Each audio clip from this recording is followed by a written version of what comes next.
Storage integers, excess notation, integer representation. Integer representation में हम क्या करते हैं, बिट पैटर्न लेते हैं। इसमें हमारे पास पॉजिटिव होते हैं कुछ नंबर नेगेटिव्स होते हैं, ठीक है। ये हमारे पास पॉजिटिव 1 से लेकर 7 तक पॉजिटिव है, और ये 1 से लेकर -8 तक नेगेटिव नंबर्स हैं, ठीक है। हमने इनकी बिट पैटर्न बनाए हुए हैं, ठीक है। तो इस तरह से हम इसको इंटीजर रिप्रेजेंटेशन में रिप्रेजेंट करते हैं। आप लोगों ने इंटीजर्स पढ़े होंगे। इंटीजर्स हमारे पास पॉजिटिव नंबर्स भी होते हैं एंड नेगेटिव नंबर्स भी होते हैं। हमारे पास आ गया एक्सेस फॉर कंपेरियन। एक्सेस हमारे पास नोटेशन, अगर मैं आपके सामने इसका जस्ट कंसेप्ट नहीं, अगर मैं पूरा डिटेल के साथ समझाऊंगी तो बहुत ज़्यादा टाइम हो जाएगा। इसमें हमने बाइनरी, डेसिमल, एक्सेस और टूज कम्प्लीमेंट को डिस्कस करना है, ठीक है। अगर बाइनरी, हमारे पास बाइनरी डिजिट्स तो हम पहले भी पढ़ चुके हैं, 0 और 1 वाले डिजिट्स होते हैं, ठीक है। डेसिमल ये देखेंगे आपके पास 0.7 है, तो ये हमारे पास डेसिमल डिजिट्स होते हैं।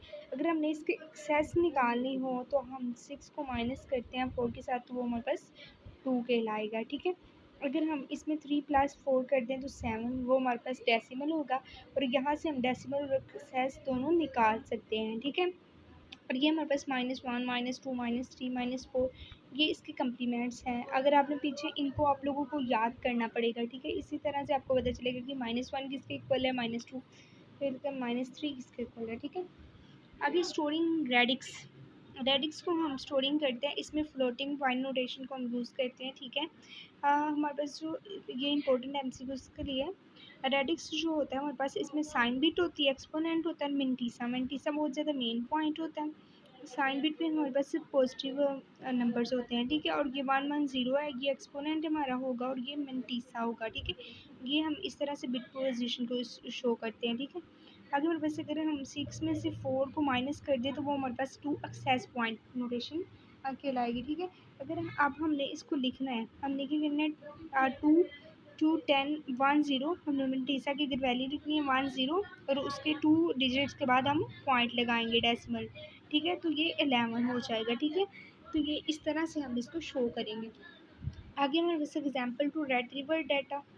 डाटा को रेट्रीवर किस तरह से करते हैं, ठीक है। आपके पास नंबर है 0 1 1 0 1 0 1 1, ठीक है। ये हमारे पास 2 नंबर है, 10.11 है, 2.34 है, 1 2 है, 1 4 है, ठीक है। तो इसको हम किस तरह से करेंगे, ये 2 है, हमने इसको इस तरह से लिखा।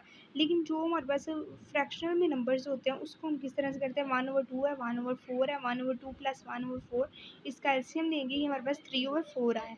तो हम इस तरह से इसको रेट्रीवर डाटा को इस तरह से शो करते हैं। आगे हमारे पास स्टोरिंग फ्रैक्शंस है, ये भी वही सेम बीच वाले की तरह, ये आपके इंपॉर्टेंट एमसीक्यूज़ है कुछ, ठीक है। और ये इंपॉर्टेंट लॉन्ग क्वेश्चन भी बनता है आप लोगों का।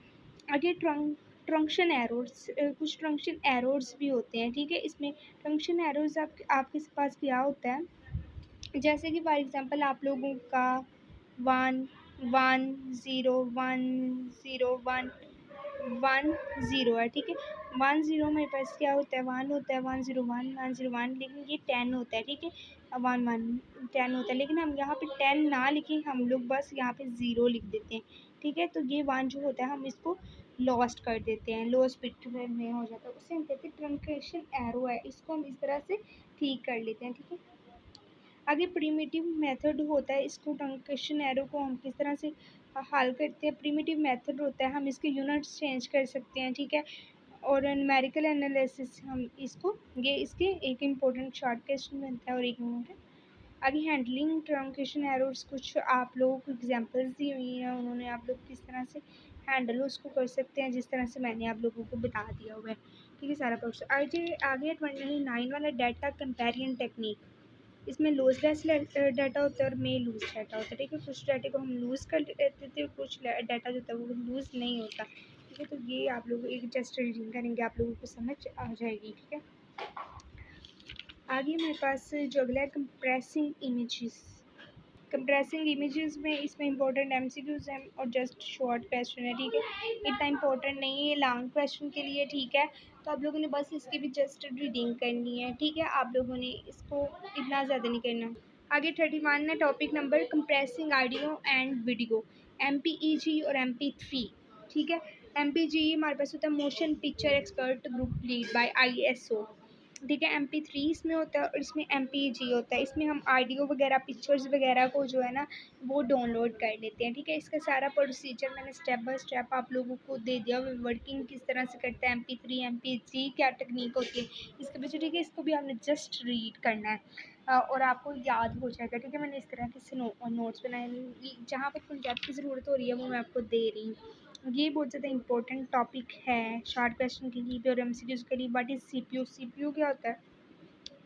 CPU एक कंप्यूटर का बेसिक पार्ट होता है। ठीक है, सेंट्रल प्रोसेसिंग यूनिट हम जिसको कहते हैं। CPU पहले अगर CPU की बात की जाए तो पहले बहुत ज़्यादा बड़े CPU होते थे। ठीक है, बहुत ही ज़्यादा बिग साइज़ के होते थे। लेकिन जब हमारे पास मिड 20th सेंचुरी में 2x3 inch connected to motherboard के साथ CPU आया था। ठीक है, अब जो स्मार्टफ़ोन होते हैं उनके साइज़ जो होते हैं वो स्मॉल होते हैं। ठीक है, CPU क्या करता है अपने डाटे को मेन मेमोरी में लेकर जाता है। ठीक है, उसको पहले अरिथमेटिक लॉजिक यूनिट होता है, फिर कंट्रोल यूनिट में, फिर उसको रजिस्टर करता है और फिर ये बस लगा होता है, इसको हम बस स्टैंड कहते हैं। ठीक है, जो गुजरने का मतलब रास्ता होता है। ठीक है, और उसे मेन मेमोरी में स्टोर कर देता है।